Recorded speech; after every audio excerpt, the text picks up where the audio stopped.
Hello नमस्कार जय महाराष्ट्र. तुमच्या सगळ्यांचं पुन्हा एकदा स्वागत आहे आपल्या चॅनल आर्ट अँड स्पेसमध्ये. बरं, आज आपण पुन्हा एक साईड घेऊन आलो. ही साईड आपली 3 BHKची आहे के विले किवळेमध्ये. बरं, आता आपण आहे मास्टर बेडरूममध्ये. तुम्ही आता माझ्या बॅक साईडला तुम्ही इथं बघू शकताय. तर इथे आपण पूर्ण वॉर्डरोब बनवला आहे. हे ओपनेबल वॉर्डरोब आहे.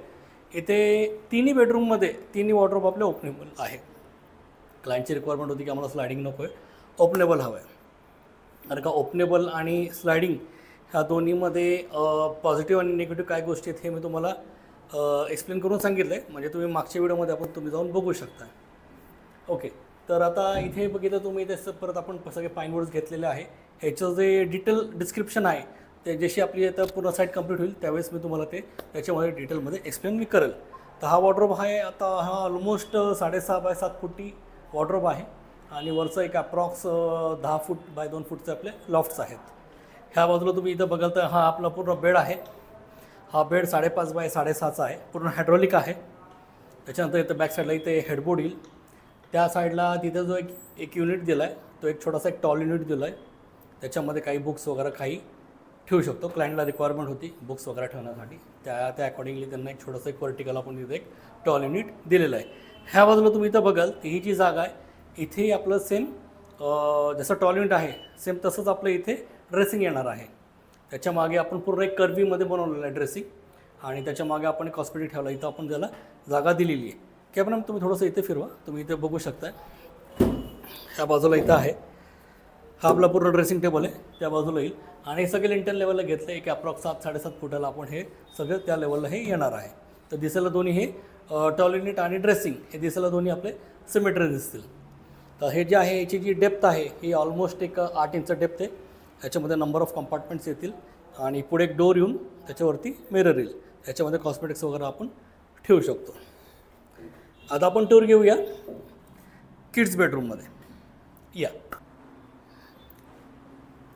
आता आपण आलो किड्स रूममध्ये. माझ्या बॅक साईडला तुम्ही इथं बघू शकताय. अगेन इथे आपण जे आहे हे ओपनेबल वॉर्डरोब दिलेले आहेत. परत इथे खाली सगळे आपले हँडललेस ड्रॉर्स आहेत. आता यातले जे कंपार्टमेंट आहेत हे क्लायंटची जी रिक्वायरमेंट आहे त्या प्रकारे आपण इथे ते त्यानंतर आपण ते मांडणार आहे. त्याच्यामध्ये एक मिनट वापस को रिस्टार्ट करेंगे आपण, चालू रहेंगे. आता आपण किड्स बेडरूममध्ये आलेलो आहे. माझ्या बॅक साईडला तुम्ही इथं बघाल तर इथं आपलं वॉर्डरोब आहे. अगेन हे आपलं ओपनेबल वॉर्डरोब आहे. ह्याच्यामध्ये इथं आपण खाली सगळे ड्रॉज घेतलेले आहेत, हँडललेस ड्रॉ आहेत आणि ह्याचे आतले जे कंपार्टमेंट आहेत ते आता आपल्याला मांडायचे आहेत. ते आपण क्लायंटच्या रिक्वायरमेंटप्रमाणे तसं मांडून देतो आपण. साईडला तुम्ही इथं बघाल तर इथं साईडला आपलं एक साईड बॉक्स दिलेलं आहे जे आपले डेलीवेअरचे जे कपडे आहेत ते आपण याच्यामध्ये ठेवू शकतो. ह्याला नंतर आपलं प्रोफाईल डोर येईल. वरती अगेन आपले नंबर ऑफ डोर्स आलेत, लॉफ्ट आहेत. त्यानंतर इथे बेड आहे. हा बेड जो आहे हा 6 बाय 6.5चा आपण इथं बेड केलेला आहे. दोन्ही बाजूला साईड टेबल आहे आणि अगेन इथे आपलं ड्रेसिंग येईल. जसं आपण मास्टरमध्ये ड्रेसिंग घेणार आहे कर्वमध्ये सेम तसंच इथेही ड्रेसिंग आपण घेणार आहे. त्यालाही मागं कॉस्मेटिक्स वगैरे ठेवण्यासाठी त्यालाही जागा आहे आणि फ्रंटला त्याला मिरर येणार आहे. आता आपण टूर घेऊया किचनचं. ये आता आपण किचनमध्ये आलो आहे. किचनमध्ये तुम्ही इथं बघू शकता इथं हा एल टाईप आपला प्लॅटफॉर्म आहे. खाली आपण इथं टँडम्स घेतलेले आहेत. ह्या बाजूला आपलं इथे सिंक आहे. सिंकच्या खाली आपण डोर्स घेतलेले आहेत इथे. नंतर ह्याच्यामध्ये आपण एक शेल्फ टाकणार आहे आणि ह्या बाजूला तुम्ही इथं बघाल तर इथं सगळे टँडम्स घेतले आहेत आपण. इथं 3, इथं +2 आणि +1 म्हणजे इथे 3 आपले जे आहेत छोटे आपले कटलरीसाठी आलेलं आहे. एक स्मॉल डिश, एक मोठे आपले जे जेवायची ताटं त्यासाठी. अगेन इथे 2 एम्प्टी आपले टँडम्स आहेत. हे अगेन आपले बॉल आणि कढईसाठी. आणि इथे आपण एक पुलआउट घेतलेला आहे. इथे ते पुलआउटसाठी जागा दिली आणि मध्ये आपण शटर्स दिलेले आहेत जे की आपले डबे वगैरे आहेत ते आपण खाली ठेवू शकतो.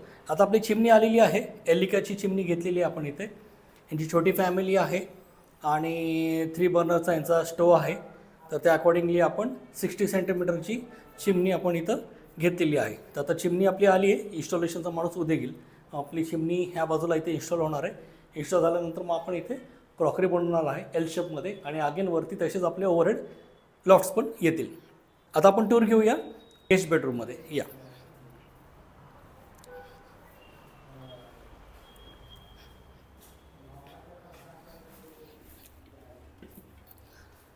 येत आहे फ्रेममध्ये. आता गेस्ट बेडरूममध्ये आपण आलेलो आहे. गेस्ट बेडरूममध्ये आपण इथे पूर्ण एक वर्क स्टेशन घेतलेलं आहे. हा वर्कस्टेशन जो आहे याची जी लेंथ आहे ही 4 फूट आहे आणि वरच्या बाजूला आपण इथे 2 कॅबिनेट्स घेतलेले आहेत फाईल्स वगैरेसाठी. त्यांच्याकडे डॉक्युमेंट्स वगैरे जास्त असतात मग ते जे काय आहे ते इथं आरामात ठेवू शकता. आणि खालच्या बाजूला आपण इथे जो आहे इथं आपण डेस्क घेतलेला आहे आणि डेस्कच्या खाली तुम्ही इथं जर बघाल तर अगण आपण इथे हँडलेस आपण इथं ड्रॉज घेतलेले आहे. ह्या बाजूला अगण आपण इथं कर्व एक थीम घेतलेली आहे. आता हे ओपन पॉकेट दिसतं तुम्हाला, ॲक्च्युली हे आता इथे क्लोज होणार आहे. इथे आपण फ्लेक्सिबल प्लाय लावणार आहे. कॅमेरामॅन तुम्ही थोडंसं ह्या साईडला या म्हणजे आपल्याला इथं वॉर्डरोब दाखवता येईल.